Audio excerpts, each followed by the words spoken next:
The Christmas Cavaliers. A very tried tradition in Fire Emblem. But what is the value of giving the player a pair of fairly similar units? Well, the most obvious reason is a matter of choice. You choose whichever one you prefer and go on using them. So let's look at Alec and Noish. Not the first pair, but the ones that turned it into a trend. Which one should you use? It's Alec. It's clearly Alec. Pursuit is just such a powerful skill. It basically doubles your damage. Noish's advantages can't stack up. So that's that. Choose Alec. If that was it though, I probably wouldn't be making this video. In terms of stats, Noish is the strong and bulky cav, whereas Alec is skilled and speedy.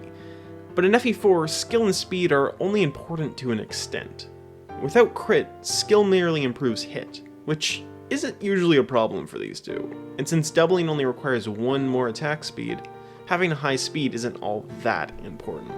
Here's some examples of expected damage given and taken by each of them per attack at level 20 against some later game enemies. Noish's strength provides more offensive benefit than Alec's skill, and the same goes on the defensive front for defense versus speed and luck. However, for most of these we can expect Alec to double, and thus his damage should be twice this.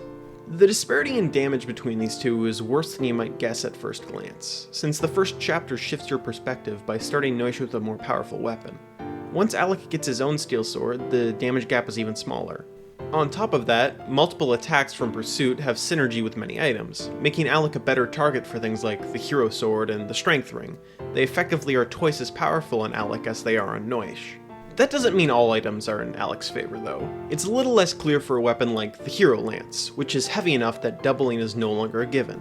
When fighting sword, bow, wind, and thunder users, suddenly Noish may actually make better use of it due to his higher strength and ability to crit. Speaking of crit, it may seem like a mess skill, especially since Noish has less skill than Alec, but it's mathematically a couple point boost to average damage, which increases as he levels to, on average, 6 points per attack at max level. 8 with the skill ring, and that's with the steel sword he starts with. That means it's more powerful than, say, Felix's crest. With crit, the gap in damage between the two narrows. Probability-based calculations like this don't translate one-to-one in the game, due to wasting damage by overkilling enemies, but for a general idea, they do show that crit has an impact. I mentioned the skill ring, and it's another counterexample to items that Alec makes better use of. Noish gets more out of it than other characters due to his ability to crit. Alec and most other characters just get hit out of it. Even among the other characters who get more out of skill, Noish makes better use of it because he's mounted. If that all sounds familiar, it's because it's the same logic you can use to argue Noish getting the Pursuit Ring, except instead of a small average damage boost, it suddenly pushes him up a tier, and instead of Alec getting less out of it, he and his like get nothing out of it. When given Pursuit, Noish suddenly becomes an excellent unit, completely overshadowing Alec, whose only real advantage, as I described, was the fact that he had Pursuit. So if there's an item that both makes Noish good and is best used on Noish, then he's the better of the two, right? The Pursuit Band isn't free though. On the contrary, it's quite expensive. That's a lot of gold you have to sink into Noish, even if he's the best user of Pursuit. On top of that, if we give the same amount of gold to Alec, he can spend it on, say, the strength and defense rings, and suddenly his disadvantages don't seem as significant, although crit still pushes Noish above on the offensive front.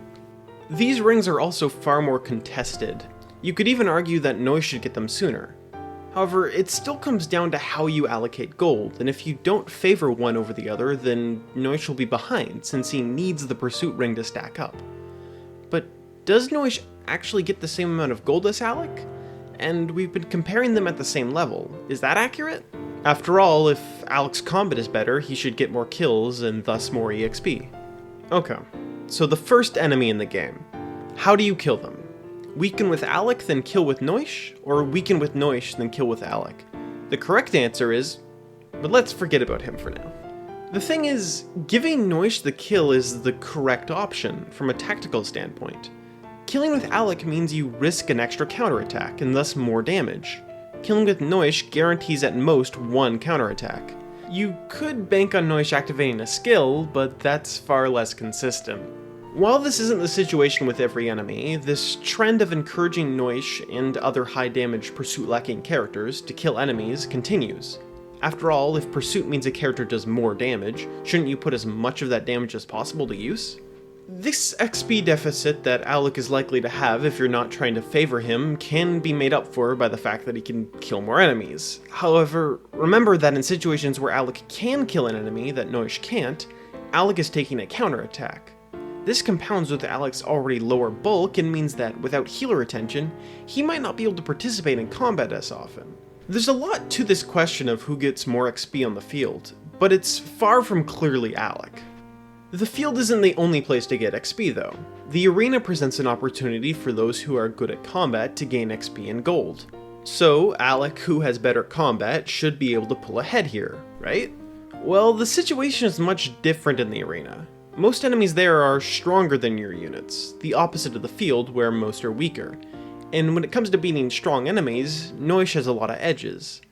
If an enemy is faster, as the sword users and wind mages of higher arenas often are, pursuit is meaningless, and without pursuit, Noish is better. Critical is a wild card that means Noish can get through many battles that Alec just can't. As well, his higher strength, defense, and HP can occasionally make him survive more hits or kill the enemy in fewer than Alec. There's the occasional arena where pursuit helps, but the contrary is far more common. All that's to say, with the same time and resources invested, Noish usually gets further in the arena than Alec, and because of that, Noish maintains a level and money lead over Alec. So who's better? Who knows? It depends on how you're allocating resources, what other characters you're using, the pairings you're planning on, and more. And that's what makes them special. Even though they're the same class with minor stat differences and join at the same time, there's a lot of depth to how you use them and how you value them. I said at the beginning that Christmas Cavs are about choice, but Alec and Noish represent the best of that. They're not interesting because you choose which one you use, but because you choose how you use them. And they're made more interesting when used together, competing for items and resources, being compared to one another, and working together to defeat enemies. They well and truly are rivals.